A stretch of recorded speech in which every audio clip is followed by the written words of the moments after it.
ओम शांति। 6 अप्रैल 2025 की अव्यक्त मुरली से होमवर्क। आज की अव्यक्त मुरली है, बाप दादा की विशेष आश है हर एक बच्चा दुआएं दे और दुआएं ले।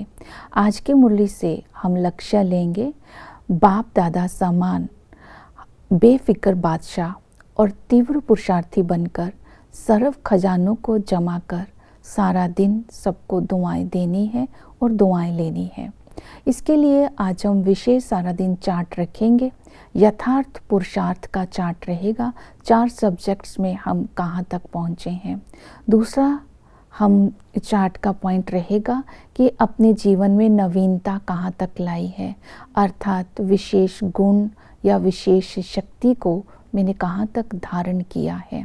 तीसरा, अमृत वेले उठते ही चेक करेंगे सबकॉन्शियस माइंड में कोई बोझ तो नहीं, कोई फिक्र तो नहीं, और इवन स्वप्न तक भी कोई फिक्र व बोझ ना हो। और नेक्स्ट इसका पॉइंट रहेगा संतुष्टता का गुण मैंने कहाँ तक धारण किया है। तो इस तरह ये चार्ट आज का रहेगा और अपनी रिफ्लेक्शन भी सारा दिन करते रहेंगे।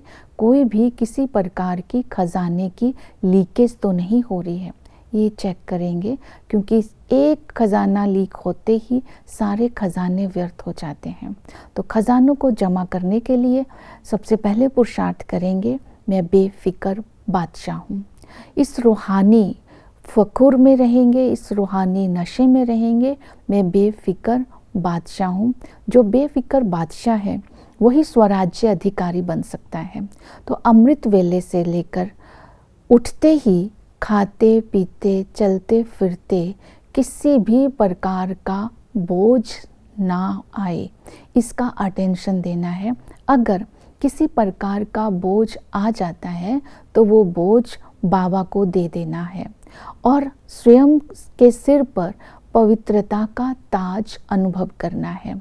अगर पवित्रता का ताज नहीं है तो बोझ का टोकरा आ जाएगा। इस तरह ये 2 विधियां बताई, एक तो बोझ बाबा को दे दो, दूसरा पवित्रता की ताज को धारण करो। जब पवित्रता का ताज धारण करेंगे तो कर्म इंद्रियों को ऑर्डर परमान चला सकेंगे, स्वराज्य अधिकारी बन सकेंगे, माया जीत बन सकेंगे और डबल लाइट रह सकेंगे। तो इस तरह बेफिक्र बादशाह बनने की विधि बताई। इस तरह खजानों को जमा करने की और भी विधियां बताई। बेफिक्र हम तब रह सकते हैं, खजानों को जमा तब कर सकते हैं जब मेरे को तेरे में परिवर्तन कर दें। जब हम मेरा बोलते हैं तो मेरा बोलने से हम माया के दास बन जाते हैं, उदास बन जाते हैं। जब हम तेरा में चेंज कर देते हैं मेरे को, तब हम डबल लाइट बन जाते हैं। फिर नेक्स्ट है खजानों को जमा करने की विधि है अलबेलापन छोड़ना। बाबा ने कहा, जब ये कहते हैं कि हम अंतिम समय पुरुषार्थ को तेज कर लेंगे, तो अभी तो बाबा ने कहा बहुकाल का अभ्यास चाहिए, वो ही आपको अंतिम समय सहयोग देगा। क्योंकि ये शब्द नहीं हमने बोलना है कि अभी हम जब अंतिम समय होगा तो पुरुषार्थ को तेज कर लेंगे। बाबा ने कहा स्वयं को भी देखो और फिर अपनी स्पीड को भी देखो, दोनों को देखो, समय को भी देखो, स्वयं की स्पीड को भी देखो। ऐसा ना हो जाए कि समय आगे निकल जाए, फिर आप कहेंगे पता नहीं चला, समय तो चला गया। नहीं, बाबा ने इसका हमें सल्यूशन बताया है। इसके साथ साथ बाबा ने कहा इस भाषा को भी चेंज करो, कर लेंगे, हो जाएगा, संपन्न बन जाएंगे। नहीं, ये भाषा नहीं यूज़ करनी है। उमंग, उत्साह और हिम्मत के पंख बाबा ने दिए हैं।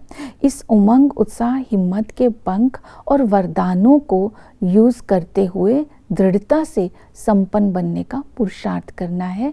इस तरह खजानों को वेस्ट से बेस्ट बनाने के लिए, व्यर्थ से मुक्त रहने के लिए बाबा ने ये टिप्स बताए हैं, जिससे हम बोझ से मुक्त हो जाएंगे और बेफिक्र बादशाह बन जाएंगे। फिर बाबा ने एक और विधि बताई है कि देह भान की धरनी से सदा उपराम रहो।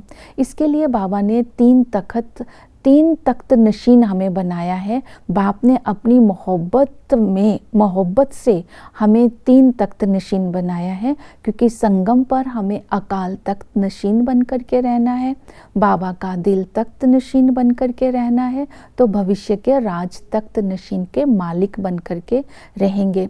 तो जब हम देहभान की धरनी से उपराम तख्त नशीन बन कर के रहेंगे तो अपने आप सारे फिक्रों से हम फारिग रहेंगे और हम स्वराज्य अधिकारी बन कर के रहेंगे।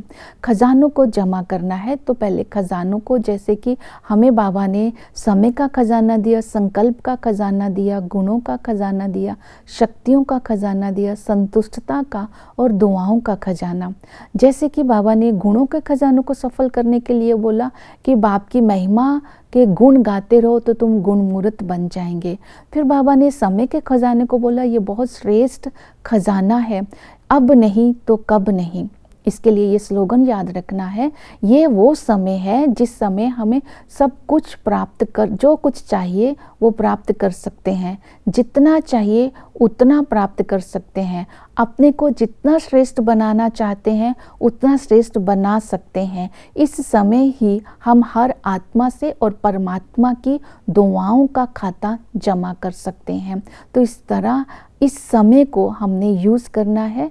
और दूसरा है संकल्पों का खजाना। संकल्पों के खजाने के लिए बाबा ने बोला, दृढ़ संकल्प को अंडरलाइन करना है।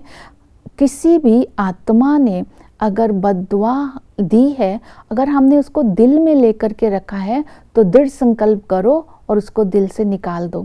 अगर कोई आत्मा बद्दुआ देती है तो दृढ़ संकल्प करो, उस आत्मा को 100 गुना दुआएं दे करके उस बद्दुआ को दुआ में परिवर्तन कर दो।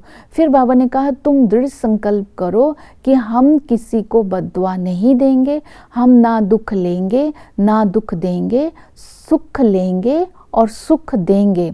तो बाबा ने कहा, ये भी दृढ़ संकल्प करो, हमें अपने दिल को अस्वच्छ नहीं बनाना है, हमें अंदर से स्वच्छ बन करके दिल को रखना है, मन को स्वच्छ रखना है और स्वयं को परफेक्ट बनाना है। जितना दृढ़ संकल्प करते रहेंगे उतना ही दुआओं का खाता भी जमा होता रहेगा, हम दूसरों को दुआएं भी दे सकेंगे। बाबा ने कहा, केवल दुआएं हमें इस वर्तमान समय ही नहीं देनी है, ये दुआओं का खाता इतना जमा करना है, क्योंकि अभी भी दुआएं देनी है। जब हम पूज्य बनेंगे तब हम अपने भक्तों को भी दुआएं देंगे, इसलिए दुआएं दो, दुआएं लो, ये खाते को जमा करो। फिर है संतुष्टता का खाता। बाबा ने कहा, संतुष्टता के खाते वाली आत्मा जो होती है वो सदा ही बेफिक्र बादशाह होती है। उसके जीवन में अप्राप्त नहीं कोई वस्तु, ये चीज़ उसके जीवन से दिखाई देती है। जो संतुष्ट आत्मा होती है, क्योंकि संतुष्टता जीवन का श्रृंगार है, उसको अपना जीवन अमूल्य फील होता है, वो आत्मा स्वयं भी संतुष्ट रहती है और दूसरों को भी संतुष्ट करती है। तो ये खजानों को वेस्ट करने का, जमा करने का विधि भी एक ही चीज़ है। अगर हम एक समय को सफल कर दे तो सारे खजाने सफल हो जाते हैं। अगर समय को व्यर्थ बातों में हम वेस्ट कर देते हैं तो सारे खजाने ही वेस्ट हो जाते हैं, गुण शक्तियाँ भी वेस्ट हो जाती हैं। क्योंकि समय के खजाने के साथ श्वास का खजाना, संकल्प का खजाना, गुण का खजाना, शक्तियों का खजाना, तो ये सारे खजाने जमा भी होते हैं और वेस्ट भी होते हैं। तो विशेष अंडरलाइन करना है समय के खजाने को और संकल्प के खजाने को। इस तरह जब खजाने जमा होंगे तब हम बाप की आश को पूरा कर सकेंगे। हर आत्मा को दुआएं देते रहेंगे और सबसे दुआएं लेते रहेंगे और परमात्म दुआएं भी हमारे खाते में जमा होंगी। हम बाप समान बेफिक्र बादशाह बन जाएंगे। ओम शांति।